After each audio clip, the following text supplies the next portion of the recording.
this. And I will tell you, my constituency, where I come from, is one of them, as one project which has just stalled because of this. So we need to do this across the country so that the road construction resumes. Because we have already invested money in these roads. We can't continue keeping them. But we have constraints. Look at the budget of roads, Minister. In fact, I was saying that that budget, at the rate of 50 billion, the pending bills alone, you may require not less than 3-4 years. But then if you have to finance all committed... Churchill told us committed road projects. That's actually where I was heading. Are 1 trillion. Yes.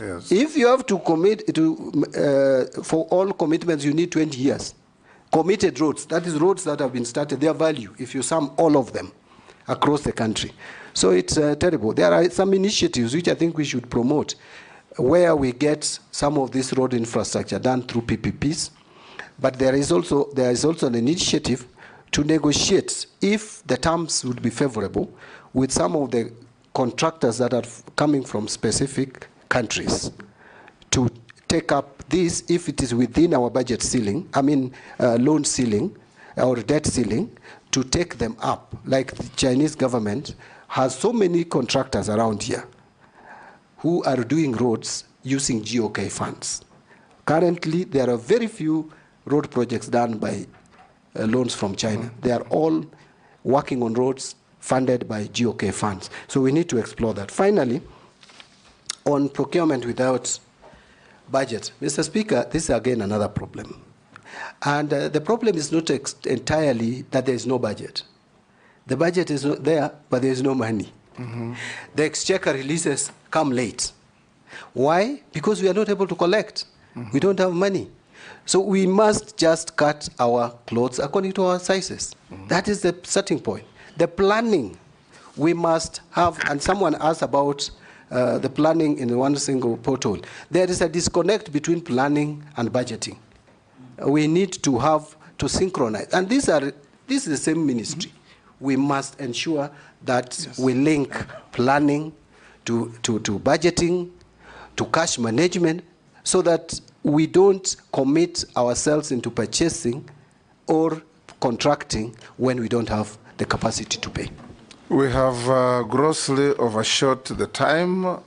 There are some people watching from US who have sent these 2 questions.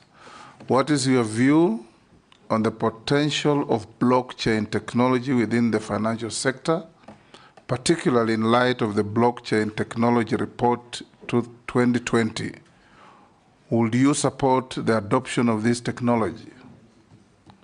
The next one, in light of the increasing global uncertainties and economic volatility, gold reserves have become more crucial in safeguarding national wealth and ensuring economic stability. Elaborate on how you would propose leveraging gold reserves as a reliable store of value in the current and future economic landscape.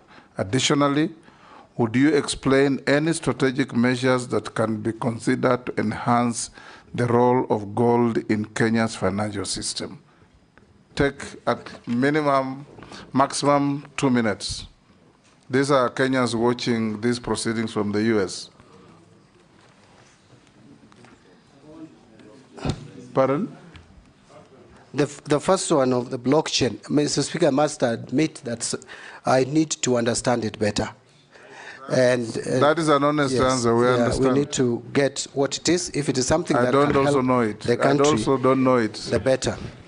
On leveraging on gold reserves. We'll need somebody to teach us about it.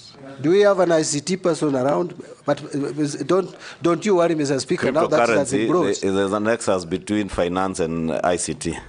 Yes, we will. CBK, maybe when you get, if you get approved, CBK should be able to sort you. Yes. Okay. That's why I was saying that don't you worry, I will get... On the gold reserves, just say yes or no. Yeah, gold reserves, that actually we need as a country to move towards even establishing sovereign wealth funds, and gold reserves can help us in that. Yes. And those are areas, those are emerging areas that we need to look at. Thank you. Thank you. Lastly, John Mbadi, as a nominee, I have some few mundane questions for you. Have you ever been adversely mentioned in any integrity-related report or investigations? No. Do you hold any leadership position in any political party within Kenya? No, at the moment. You said you resigned. Yes. Can you tell us your net worth? My net worth, Mr. Speaker, is 380 million. And Mr. Speaker, my net worth, the difference between, I saw some of my colleagues have done their calculation differently, but my understanding of net worth is it's assets less liabilities. Liability, yes. So if you take all the assets that I have, and I wish I had my file here. I've seen your calculation. Yeah, it's 380. You are 437. Yeah, 437 less 57 assets. million liabilities. Yes. You are 380. Yeah, and the liabilities is mortgage within Parliamentary Service Commission. SACCO loans, about 20 million or about. And finally, there is the KCB Bank loan of about 12 million. Yeah. We received 43. We received 34. The only deferred income, Honorable, the only deferred income I have is I have some I have two now, but the one for Parliament I don't know. The pension, I don't know how much it will be, so I didn't calculate. It will be calculated. But there's one which I have with ICA of about 6 million. You are pensionable now, it will be calculated. Yeah. It will be just below 200.